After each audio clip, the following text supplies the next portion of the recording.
Olá, eu sou o professor Jorge Ávila, seja muito bem-vindo ao meu canal. Nesse vídeo, nós vamos falar sobre Google Ads. Isso mesmo, você que acompanha o meu canal está acostumado a ver vídeos de computação gráfica. Desde 2013 eu trabalho com Google Ads e desde 2014 sou um profissional certificado pelo Google para trabalhar com essa ferramenta. E por que essa mudança de assunto? Além de trabalhar há mais de 6 anos com Google Ads em agências de marketing e também como consultor, eu ministro cursos e palestras sobre marketing digital abordando esse tema. E como isso normalmente acontece de forma presencial e algumas vezes online, tem muitos alunos que me perguntam: Jorge, eu entrei no teu canal, por que não tem conteúdo sobre Google lá? Então, para atender esse pessoal, para atender esses pedidos dessa galera que está sempre comigo nos cursos, eu vou começar uma série de vídeos sobre Google Ads. No meu Instagram, esse assunto é algo que eu já abordo há algum tempo e no YouTube isso ainda não tinha acontecido. Aliás, se você ainda não me segue, vai lá no Instagram, @professorjorgeavila e começa a seguir o perfil que tem muita coisa legal por lá. E para começar essa série de vídeos aqui no canal, eu vou trazer para você um webinar que eu participei na Incuca, que é uma empresa de tecnologia aqui de Florianópolis. Eles trabalham com uma série de soluções fantásticas para a internet, vale muito você conhecer a Incuca também. Nesse webinar, nós falamos muito sobre a importância do Google Ads para as empresas, não só utilizando a rede de pesquisa, mas também o YouTube Ads e o Google Shopping. Então, confere aí a minha participação no webinar sobre Google Ads na Incuca. Até mais! Olá pessoal, estamos começando mais um Incuca Somos. O Incuca Somos é uma ação da Incuca que traz alguns parceiros, algumas pessoas do mercado de trabalho, profissionais especialistas em determinados assuntos, para a gente debater alguns temas interessantes que com certeza vão ajudar a você evoluir o seu negócio na internet. E hoje a gente recebe aqui para bater um papo sobre Google Ads, YouTube Ads, assuntos muito importantes e em ascensão no momento, o Jorge Ávila. Ele é especialista em Google Ads, também é professor, entre outras coisas.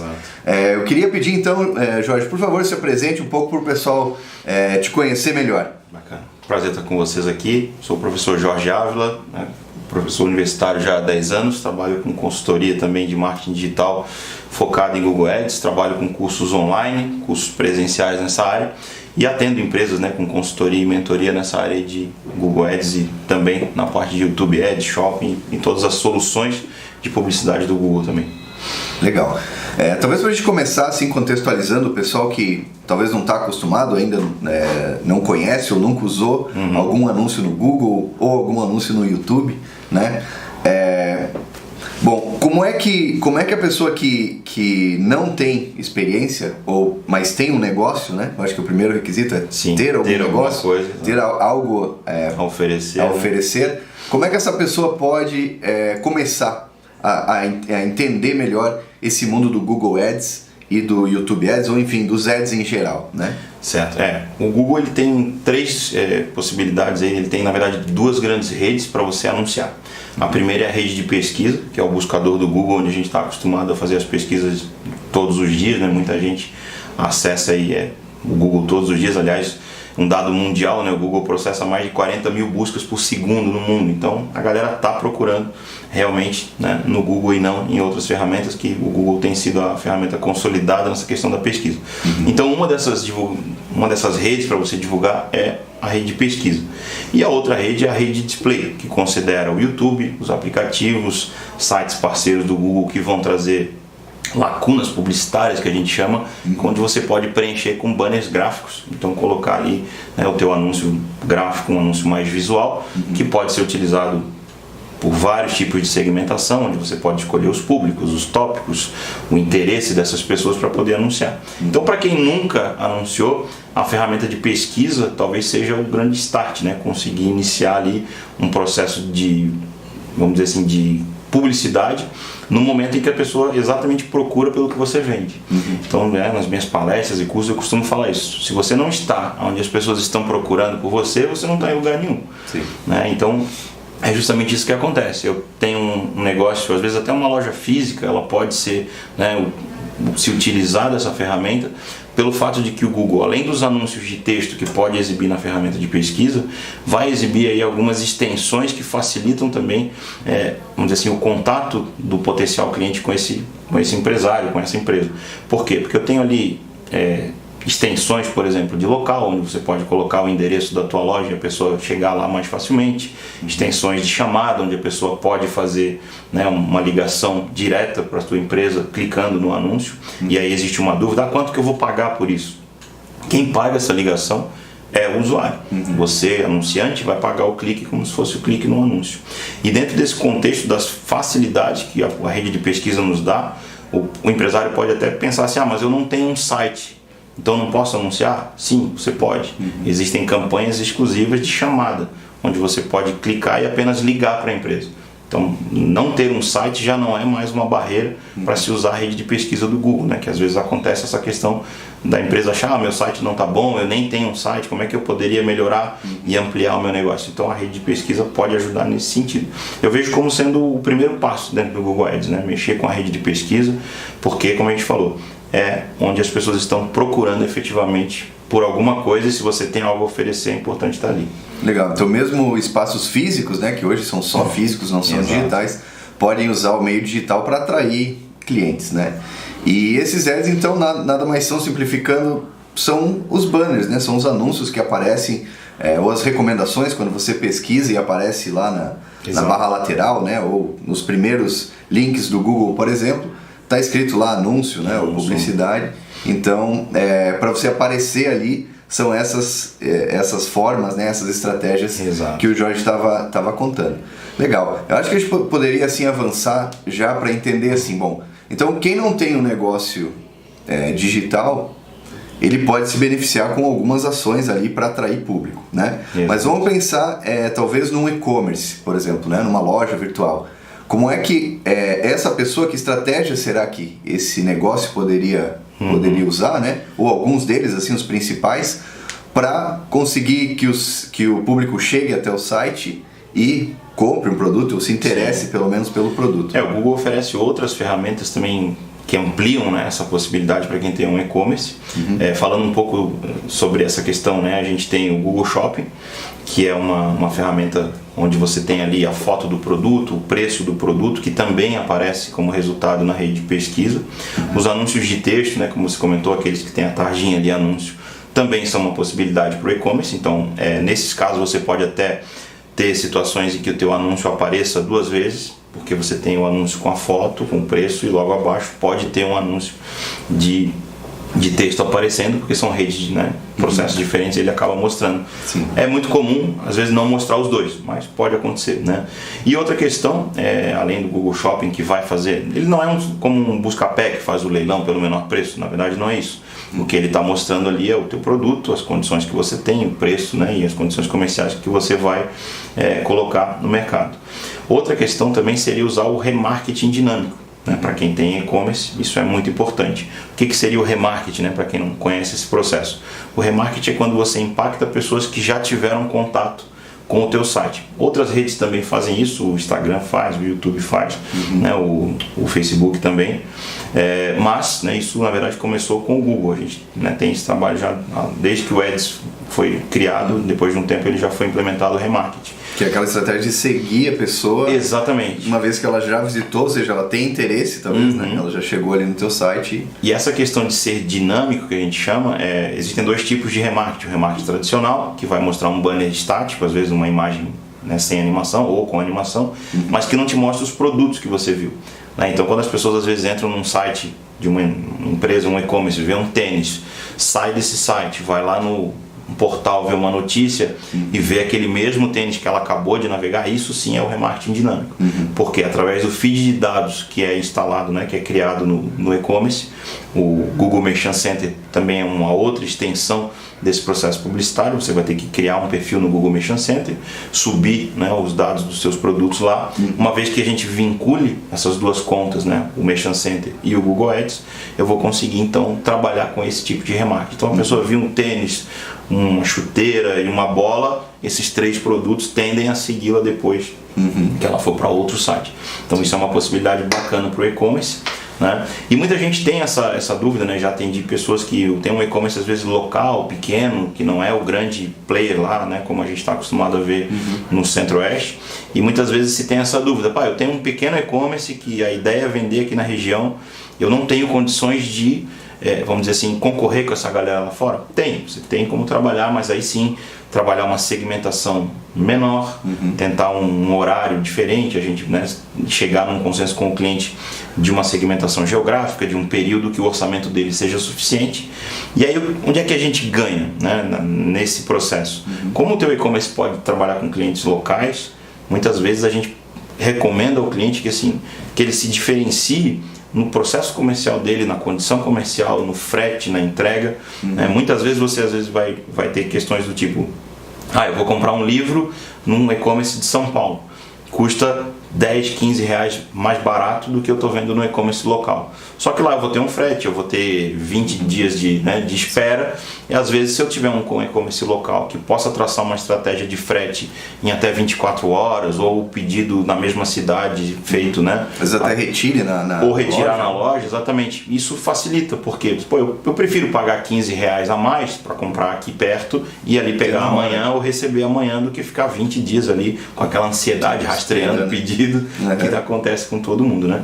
Então essa questão de localização, de segmentação pode ajudar também até aqueles caras que têm um e-commerce pequeno, que tem uma verba às vezes um pouco mais reduzida do que os grandes players de mercado. Legal, a gente até consegue fazer, por exemplo, nesse público que chega até o site, a gente consegue até clusterizar por tipos de busca que faz e modificar o que é mostrado na página, digamos, né? Imagina a página do produto. Eu posso modificar, por exemplo, uma foto aparece para X, para fulano, mas se o ciclano entrar, que tem outras características, né, de compra, aparece outra foto, outra descrição. Então, o nível de personalização do ambiente digital hoje, com base nesses dados, é muito grande, né? Vira uma ideia meio Netflix, assim. O Netflix tem um nível de customização que é quase único para todos os usuários, né? Ou seja, cada pessoa que entra, para mim a página da Netflix, a busca é diferente talvez da sua conta, que é diferente da conta da pessoa que está assistindo. Né? Exato, então ele pega esses dados, né? A gente usa esses dados para então moldar um e-commerce, por exemplo, que ele muda, né? Ele é todo dinâmico. Então é muito mais do que aquele antigo teste AB que se fazia, né? Que vamos desviar 50% do tráfego para uma página, 50 para outra e ver qual que funciona, né? Hoje você consegue então clusteriza por gosto das pessoas, por características de busca, e aí mostra pedacinhos desse e-commerce que talvez vai influenciar ela a comprar, né? E outra coisa interessante do remarketing que a gente costuma orientar o cliente, assim, se você tem um desconto, alguma condição comercial, uma situação que possa ser ampliada no processo de venda, deixa para usar no remarketing. Porque no primeiro contato eu vejo a tua caneca aqui a 10 reais. Se eu posso vender ela por 8,50, 9, eu guardo isso na manga para usar no remarketing. Legal, porque eu já te conheci, lá era 10 reais. Aí eu saio, vou ver uma notícia, aparece isso no portal para mim. Opa, aquela mesma caneca que eu vi a 10 reais está 8,50. É um gatilho, né? Então exato, o cara pode dizer, eu vou voltar lá, eu vou comprar. Então nesses casos a gente também customiza esse tipo de situação. E a questão do site também ser bem organizado, isso tudo ajuda, né? Algumas pessoas têm dúvida, SEO tem a ver com o Google Ads? Sim, muito, né? Porque o Google não considera apenas só o valor que você vai pagar no lance de CPC, seja na pesquisa, seja no display. Os índices de qualidade que o Google considera são tempo de carregamento da página, os códigos dessa página, o conteúdo dessa página, se ele é relevante para aquele usuário.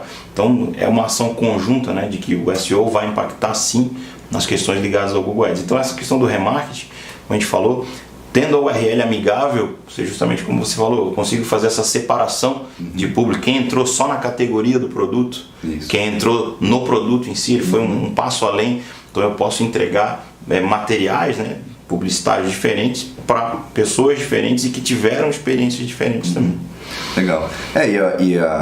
Até recentemente foi lançado aí pelo Google uma atualização, claro que ainda está sendo testado nos Estados Unidos e tal, mas isso logo chega ao Brasil, que é essa atualização do algoritmo de processamento de linguagem natural, né? Ou seja, cada vez mais entender esses hábitos de consumo para criar anúncios, né, com um contexto interessante para quem busca, que vai mudar um pouco essa história de só usar a palavra-chave, né? Vai ter que ter um contexto para quem pesquisa.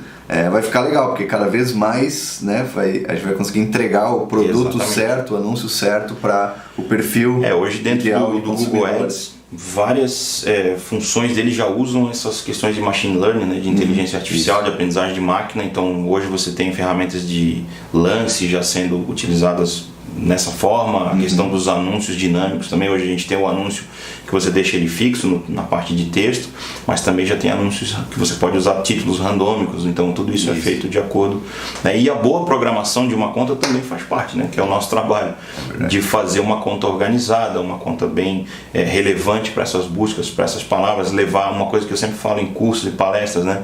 Evite ao máximo jogar o teu cliente numa home de um site, seja o mais específico possível, de acordo com a busca que ele fez. E também da mesma forma na hora de programar essa campanha, evitar o uso de palavras-chave, né, que sejam amplas demais, que não sejam muito assertivas, para você não gastar demais, às vezes gastar sem necessidade, ter um clique aí, vamos dizer assim, muito especulativo. E aí não, deixar essa coisa bem amarrada e jogar o cara lá dentro, né, da página que ele está procurando. Isso é bem comum, às vezes, para quem está começando, né? A pessoa que às vezes cria um anúncio, aí bota um valor X lá para gastar, e aí ele vê que, nossa, veio várias pessoas para o meu site, né? Nossa, eu trouxe 100 mil pessoas, 10 mil pessoas, não sei, um volume. Mas aí. Quem era efetivamente qualificado, né? E aí falta a qualificação. Daí veio daquele monte de gente, talvez o comercial se matou atendendo aquela galera, e não era o perfil, né? Eu tenho um exemplo assim bem emblemático de um cliente que eu já atendi, que era uma imobiliária, e essa imobiliária trabalhava num determinado bairro da cidade. Então eu colocava lá casa, né, exemplo, casa em Campinas, casa no Cobrasol, porque ele trabalha naquela região. E aí durante um período essa pessoa falou, eu vou segurar esse investimento, não vou mais fazer, outra pessoa vai fazer para mim, tal, um parceiro aqui, um amigo, vou internalizar, não lembro exatamente o que aconteceu. E eu falei, não, tudo bem. Depois de alguns meses, essa pessoa me procurou novamente e falou, tô tendo um problema, porque depois que você não parou de fazer o meu Google Ads, eu não tô vendo meus anúncios mais. Falei, que estranho, porque eu não liberei a minha conta, foi criada uma conta nova por esse novo profissional.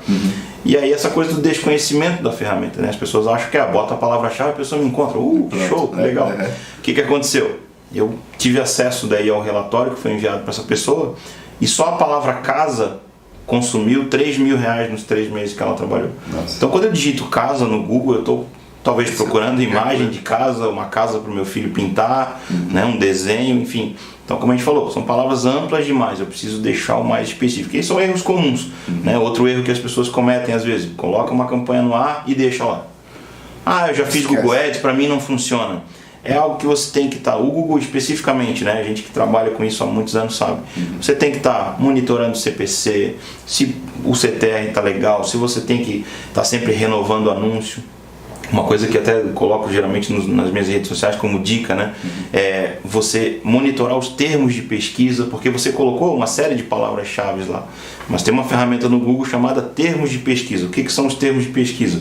São justamente as palavras que fizeram as pessoas chegarem até o teu anúncio. Então, às vezes você usa um termo em correspondência ampla ou de frase, as pessoas chegam por palavras aproximadas, não exatamente aquela que você colocou. Sim. Então, desse termo de pesquisa vão sair insights para você negativar, que às vezes, né, por exemplo, você tem uma empresa que vende imóveis de alto padrão, mansões, e aí o cara coloca lá, mansão do jogador tal.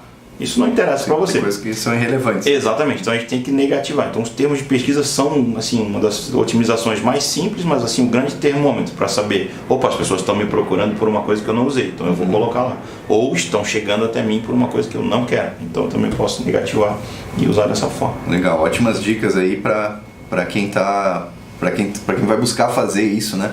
Fazer remarketing. E claro, sempre na dúvida, né? Conte com algum especialista, porque é importante, isso faz toda a diferença. Às vezes você está investindo ali um valor que você acha representativo, por exemplo, eu estou investindo R$5.000, R$10.000 no Google Ads, mas talvez isso não está trazendo o resultado que poderia. Talvez você poderia gastar muito menos e ter muito mais resultado, né? Bom, a gente falou então de e-commerce, assim, deu algumas dicas legais. A gente poderia falar agora assim para quem talvez é profissional liberal, né? Que é um pouco diferente o modelo de negócios, né? Então a gente queria algumas dicas também para quem é profissional liberal. Exato. Como é que pode explorar melhor o Google Ads, por exemplo? Nesses casos a gente tem a conversão, né, de um cliente para o outro, ela vai mudar, as métricas que você vai monitorar vão acabar mudando de negócio para negócio. Então, no caso de quem é um profissional liberal, esse cara vai captar o lead, né? Ele vai captar um orçamento ou um lead, pessoas que vão chegar até ele para fazer algum questionamento e tal, solicitar um diagnóstico de uma consultoria, por exemplo. Então, nesse caso, as ferramentas são muito parecidas. Obviamente que o Google Shopping já seria descartado, não tem essa utilidade para quem é profissional liberal, mas a ferramenta de pesquisa é bem interessante você trabalhar com isso, usar o remarketing também. Além disso, a gente tem a rede de display, que é onde você pode trabalhar segmentações, além da segmentação geográfica, né, que a gente tem, a questão por tópico, por palavra-chave, por categoria de interesse, onde eu posso, vamos dizer assim, de forma proativa, se eu trabalho com consultoria financeira, colocar um banner, né, do meu negócio numa página lá de um grande portal que seja parceiro do Google. Isso é importante deixar claro, né? Sim. Não é qualquer site que você vai conseguir fazer isso, mas é possível, por exemplo, você anunciar lá no UOL, DER, uma Exame, sem precisar entrar em contato com essa empresa, sem ter acesso ao Media Kit deles. São sites que tem um volume de Exatamente. busca, né, de acesso muito grande. Então isso para a marca é muito interessante. Eu já vi relatos de clientes assim muito satisfeitos, né, me ligando: eu vi um banner meu no UOL, cara, olha que legal. E um cliente aqui de São José, Florianópolis, o cara trabalha localmente e ele, até pra marca é bacana, né? Nossa, o cara tá, pra quem não conhece o processo, acha assim, o cara tá anunciando no UOL, deve estar cheio de dinheiro, né? Mas não, na verdade isso tudo feito via rede de display. Então você pode proativamente, né, sem ser o remarketing, é para falar com quem já passou pelo teu site. Mas o display pode te dar essa chance. O cara está lá vendo alguma notícia sobre consultoria financeira, melhorar os hábitos de investimento, e o meu banner está lá do lado. Você quer saber mais, né? Quer entender um pouco mais sobre, quer conquistar a tua independência financeira? Pode ser uma possibilidade também. Então a rede de pesquisa, eu vou captar as pessoas que estão procurando por algo que eu ofereço. No remarketing eu falo com quem já passou pelo meu site e posso oferecer alguma coisa diferente. A gente falou do desconto no e-commerce, né? Para o consultor, você pode ter um código promocional, dizer, entre em contato com a gente, um cupom, e ganha um valor, ou ganha o diagnóstico grátis, tal, alguma coisa você pode ter esse... É uma isca, né? É uma isca, exatamente. Muita gente usa isso, né, para página de captura de leads e tal, estratégias de curso, as famosas dicas, as sacadas, né, que a gente fala. As 7 sacadas para investir melhor e tal. Então tudo isso ajuda.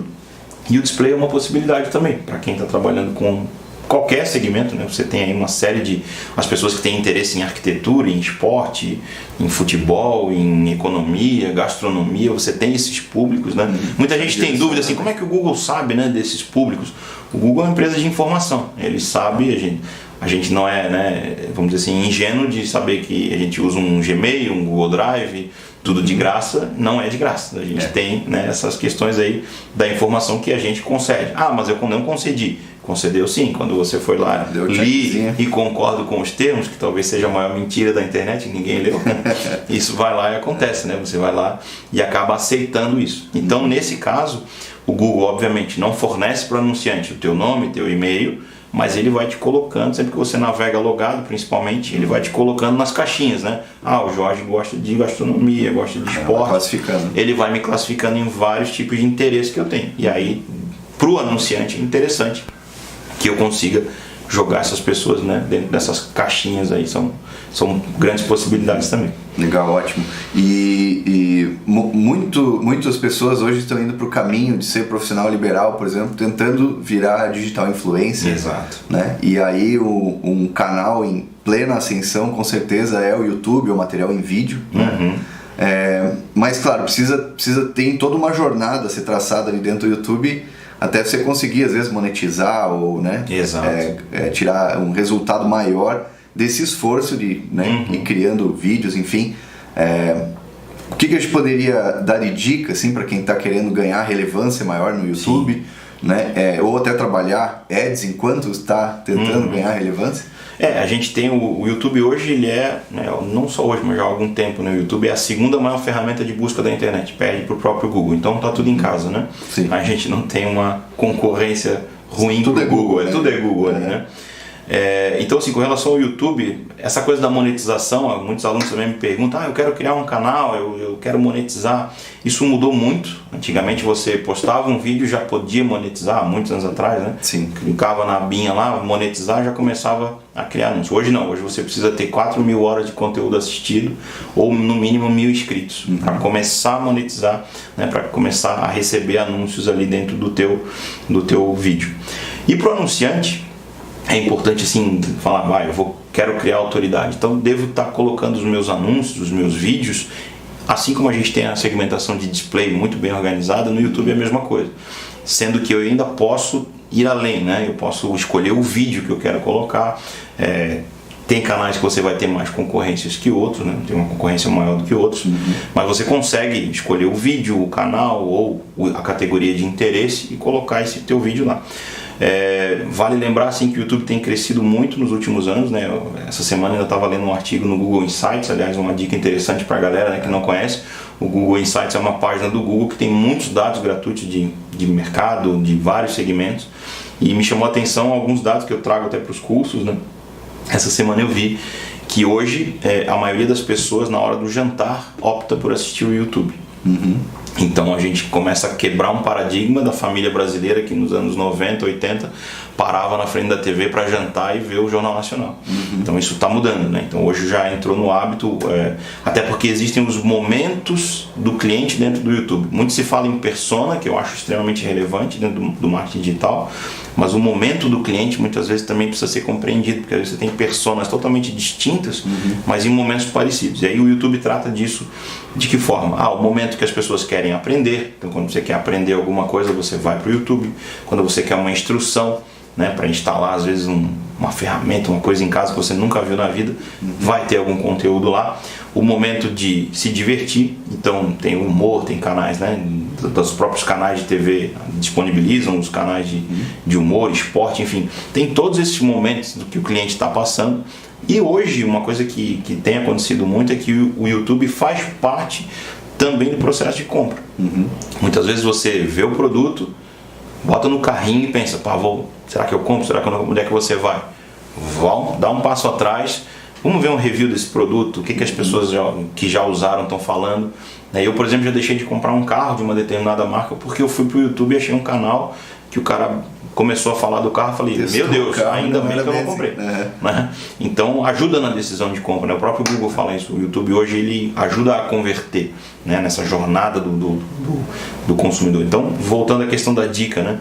É pensar em canais que são relevantes para você, né? Se você tem uma verba restrita, será que vale anunciar lá no canal, né, de humor, que não tem muito a ver? Então tentar segmentar o teu vídeo, estar próximo de pessoas que estão... Quando eu tenho uma verba muito grande, aí eu posso abrir a caixa de Pandora, como a gente diz, e pulverizar um pouco mais. Mas se o meu investimento é um pouco mais restrito, pensar nisso, em tópicos, em canais, né, em palavras-chave até para segmentar o meu vídeo de uma forma que fique mais próximo daquilo que eu quero entregar para as pessoas. Outra dica, evitar o vídeo que foi feito para a TV, jogar para o YouTube simplesmente. Ele precisa ser uma peça pensada para aquela rede. É interessante. Uma dinâmica diferente ali, né? E às vezes as pessoas confundem achando que é só dizer, não pula, não é só isso. Mas pensar uma peça focada naquele público, focada naquele ambiente. Você tem poucos segundos para chamar a atenção das pessoas, né?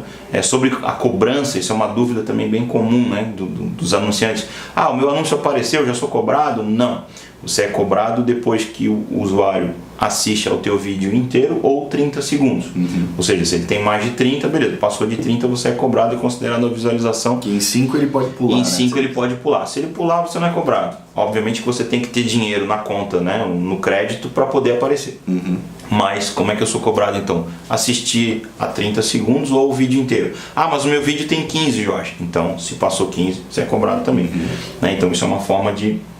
E aí a métrica lá é outra, quando a gente tem lá o clique, a impressão, o CTR na rede de pesquisa e mesmo na rede de display, no YouTube o seu foco é visualização, né? Pensar quantas pessoas viram o teu vídeo, e tem uma métrica bem interessante que são os quarts, né, que a gente chama, que são as pessoas que viram o teu vídeo, 25%, 50%, 75% e 100%. Normalmente, né, a tendência é que menos pessoas vejam até o final, mas dependendo desse número isso também pode ser relevante para você. 15%, 20% das pessoas estão vendo o meu vídeo até o final. Isso também ajuda a construir, né, esse processo, seja ele para venda ou para autoridade. Outra informação muito importante, talvez, para o pessoal acompanhar é os dados, né? Bom, dos dados, hoje em dia, na internet, tudo é convertido em informação, né? Então, desses dados você consegue tirar insights e entender se aquela campanha que você está fazendo funciona, se a pessoa é a pessoa certa que está chegando no lugar que você planejou para ela chegar e se dali ela está convertendo, né? Então, hoje aqui na Encuca a gente trabalha muito com essa parte de metrificação, de mapear o processo, onde é que a pessoa está passando, aí usar até técnicas de UX, técnicas de performance, SEO, ficar fazendo upgrades, clusterizar, né, e modificar conforme o perfil do usuário para entrar nesse ambiente.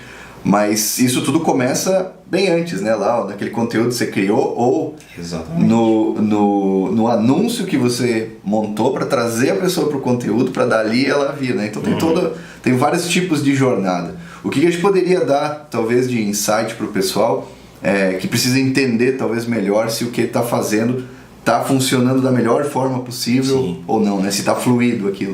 Assim como em outras ferramentas, né, no Google Ads, você tem ali uma divisão bem interessante, que é a métrica e a dimensão. Né? São duas coisas aí que andam juntas, apesar de serem diferentes. O que é métrica? Né? Você já falou a metrificação. A métrica, para quem não está habituado com esse termo, né? Então são as avaliações quantitativas da tua campanha. Então, clique, impressão, taxa de CTR, a conversão, que é muito importante, né? E o que é a dimensão? São as formas com que as pessoas interagiram com a tua campanha. Então, a gente precisa cruzar essas informações para fazer algumas análises. Então, por exemplo, qual é o dia da semana que eu converto mais? Qual é o dia do mês que eu converto mais?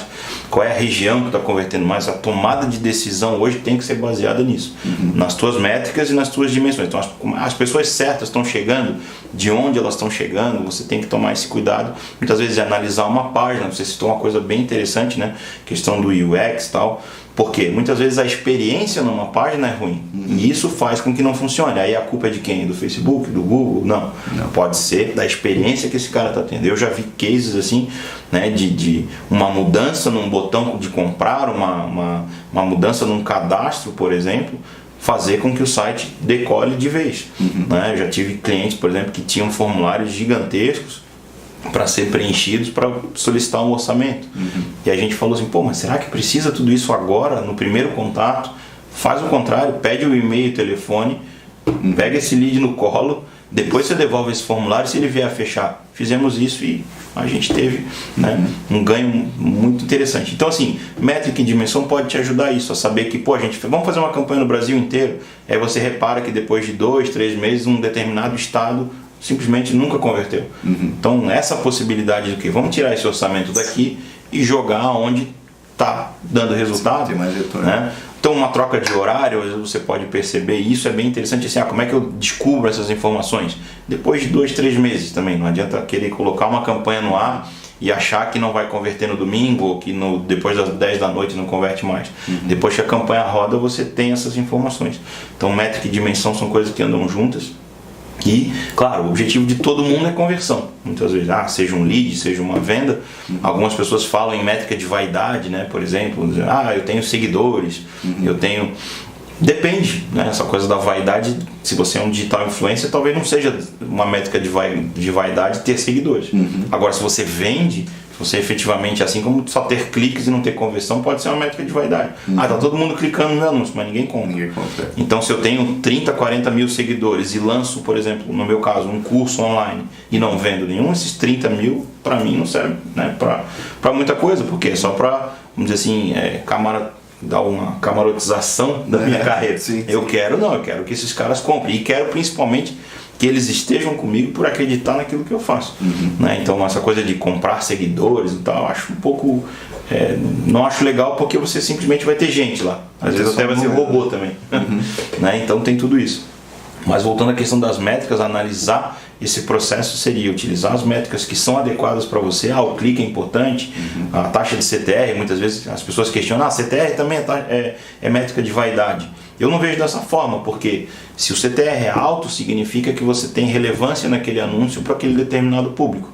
Se esse cara não está convertendo, então vamos além. Vamos verificar por quê. Será que a experiência na página é correta? O preço que eu estou praticando é bom? A condição comercial é boa, né? Já tive clientes, por exemplo, que vendiam em 6 vezes no máximo e todos os concorrentes faziam em 10. Então a gente orientava, pô, será que a culpa é minha? É o Ads que não está dando certo? Mas olha só, todos os teus concorrentes vendem em 10 vezes, você só vende em 6. Aí o cara, então vamos mudar para 10. O resultado melhorava, né? A mudança na página, como a gente falou. Então tem uma série de coisas que acontecem nesse sentido.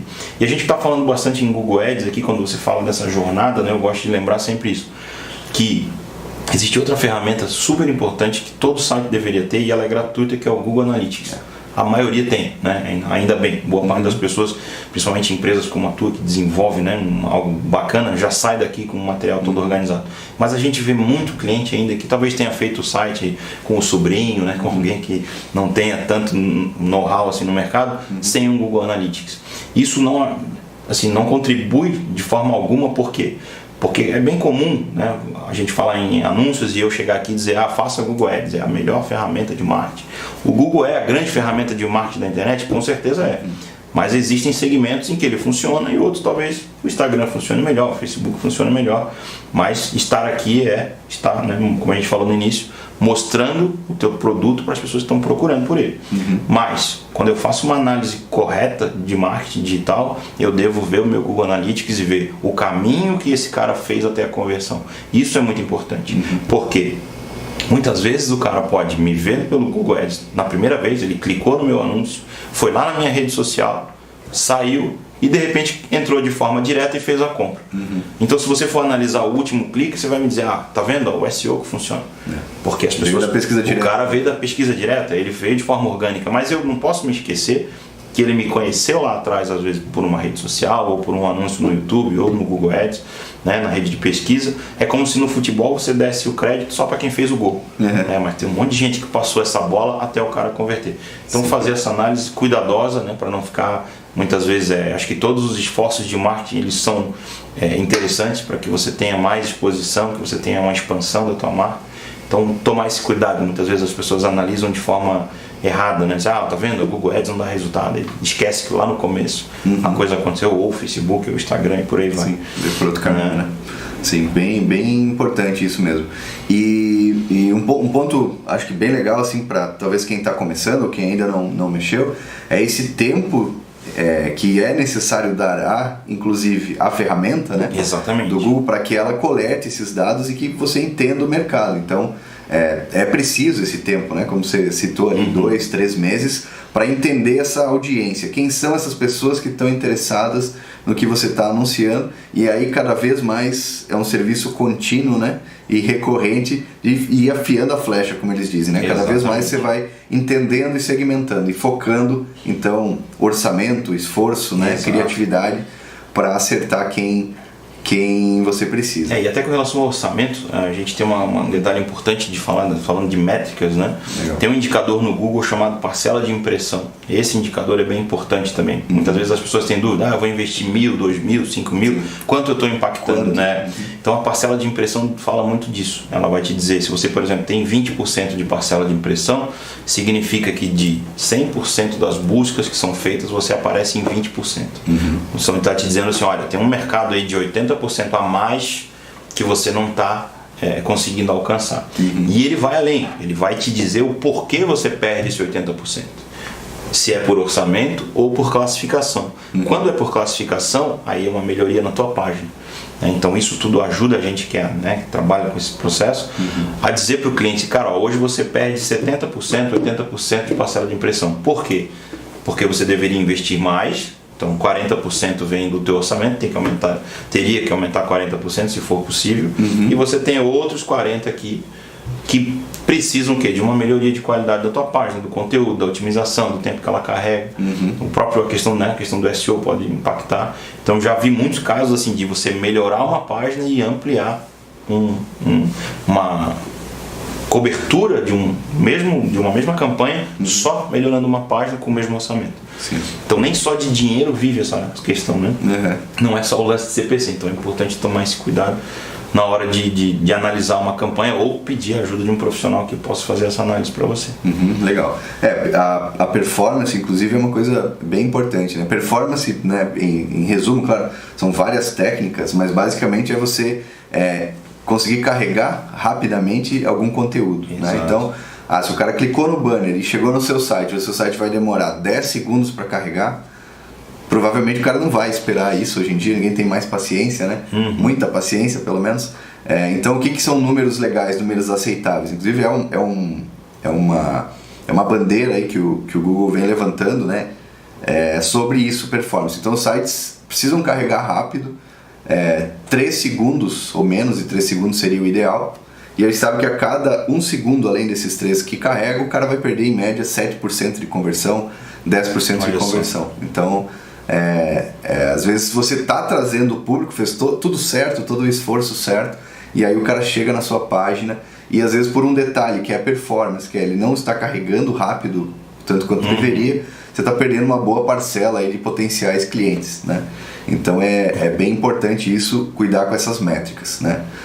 Além disso, SEO regulado é bacana, porque agora, com essa questão de cada vez mais o contexto do que a pessoa busca fazer sentido, né? E palavras-chave, então você precisa ter um conteúdo de qualidade ali, mesmo que não seja um conteúdo rico, como um post, por exemplo, né? Para ganhar relevância sobre determinado assunto, mas o SEO da página, o on-page, né, que chama, isso precisa estar muito bem estruturado também. E a página, como uma ferramenta de vendas, ela pode ter também uma história ali, um storytelling todo montado em sessões que vai convencendo a pessoa a criar empatia com o problema, entender que existe uma solução para aquele problema, ver que outras pessoas também solucionaram aquilo, e enfim, né, tem N técnicas para isso, mas é interessante pensar nisso também, né, que é esse lado todo da performance do SEO e dessas mudanças de você entender o seu público para converter melhor. Jorge, queria perguntar alguma outra coisa que talvez a gente não comentou nesse vídeo, mas você acharia interessante talvez ressaltar para o pessoal que está nessa jornada digital de evolução? Sim, acho que comentar aqui, como a gente falou assim, tentar começar aí com um trabalho de base, de rede de pesquisa, quando você vai iniciar uma campanha. Se você não tem conhecimento, tenta buscar um profissional que sabe um pouco, né, sobre essa... Não um pouco, mas que saiba operar essa ferramenta, porque senão, quais são os erros mais comuns, né? É o uso de, às vezes, palavras, como a gente falou aqui, palavras que são amplas, que são inadequadas, que geram cliques irrelevantes, né? Às vezes uma campanha que foi colocada no ar e deixada de lado, com pagamento automático, você está lá pagando, mas não acompanha, isso pode ser um problema, né? Então tudo isso é interessante. E falando, você comentou bastante do SEO ali, da questão da página, hoje uma coisa que a gente tem que tomar muito cuidado, que a maioria das empresas, né, como a gente falou, as que estão ligadas nesse mercado já fazem, mas um site responsivo faz toda a diferença, né? Hoje mais da metade dos acessos, mais da metade das buscas são feitas via celular. Então se a tua página não é otimizada para celular, você também vai ter esse problema do cara ficar 5 segundos e ir embora para outra, né? Mas quando começar uma estratégia, quando começar algo dentro do Google Ads, tentar trabalhar com um profissional próximo, alguém que possa te dar uma dica, se você não tem, né, ainda conhecimento, mas tem muito material aí, muitos cursos online, muitos cursos, né, presenciais. Eu, por exemplo, ministro cursos presenciais nessa área, em breve devo lançar um online também, mas a gente tem aí ter essa proximidade, pelo menos com a ferramenta, entender como ela funciona, né? Como a gente falou, o Google não considera apenas o leilão ali do CPC, tem uma série de índices, né, que a gente chama de índice de qualidade. Ele é composto por várias situações, então qualidade da página, relevância de conteúdo. Às vezes as pessoas têm uma ideia assim de que eu vou copiar o conteúdo de outra página para agilizar o meu processo. Você vai ser penalizado por isso, né? Tem indexação do outro, foi primeiro que a sua. E uma última dica que tem, inclusive foi algo que eu vi essa semana, né, de empresas condenadas judicialmente a pagar uma indenização a outras empresas. Qual é a questão? Muitas vezes tem algumas pessoas, por desconhecimento, eu quero acreditar que seja por isso, colocam o nome da concorrência como palavra-chave para ativar os seus anúncios. Eu sou uma empresa nova no mercado, ou uma empresa pequena, eu vou lá e coloco o meu maior concorrente, que já tem uma relevância, que já é mais famoso. Que é na carona. e coloco como palavra-chave. Gente, isso não é permitido, tá? O Google, de certa forma, você pode usar como palavra-chave, ele não tem como controlar isso. Se você usar no anúncio, sim, se a marca for registrada, ele vai proibir, mas como palavra-chave não é proibido ainda, né? Não tem como fazer esse controle. Uma vez que isso aconteça, né, segundo o Código Civil, você pode processar a empresa. Por quê? Porque ela está usando a marca dela, né, do concorrente, para ampliar a visibilidade da marca dela. Então evitem isso, não façam, por favor, que vocês podem ser aí penalizados, inclusive judicialmente, né, com algum tipo de problema. Então essas dicas, sempre alguém, né, tenta buscar esse conhecimento. Se você não conseguir, chama um profissional e evite esse tipo de erro mais básico. Legal, ótimo. Isso aí, né, vital no Brasil, né, porque o pessoal tenta achar outras formas, às vezes, de hackear essa estratégia para crescer mais rápido, mas, né, tem que saber o que está fazendo, tem que ter bom senso também para não fazer algo errado e, enfim, né, acabar tendo que ser penalizado por isso. Legal, acho que foram várias dicas bem importantes aí para você evoluir, né? A gente vai botar alguns links na descrição do vídeo também depois, para você acompanhar mais materiais, também acessar e acompanhar mais de perto o trabalho do Jorge, né? Que tem alguns cursos online também, bem interessantes para vocês olharem. O acesso dele principal seria pelo Instagram, né? Professor Jorge Ávila, então você pode procurar lá, a gente vai botar o link na descrição do vídeo.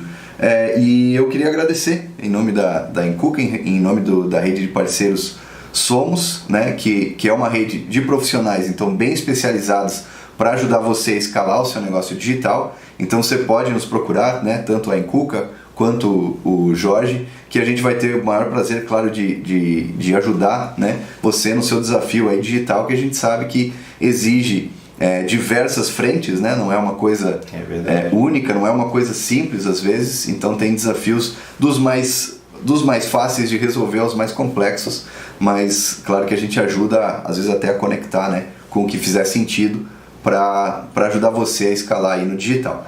Então tá, obrigado, um abraço e até o próximo. Até mais.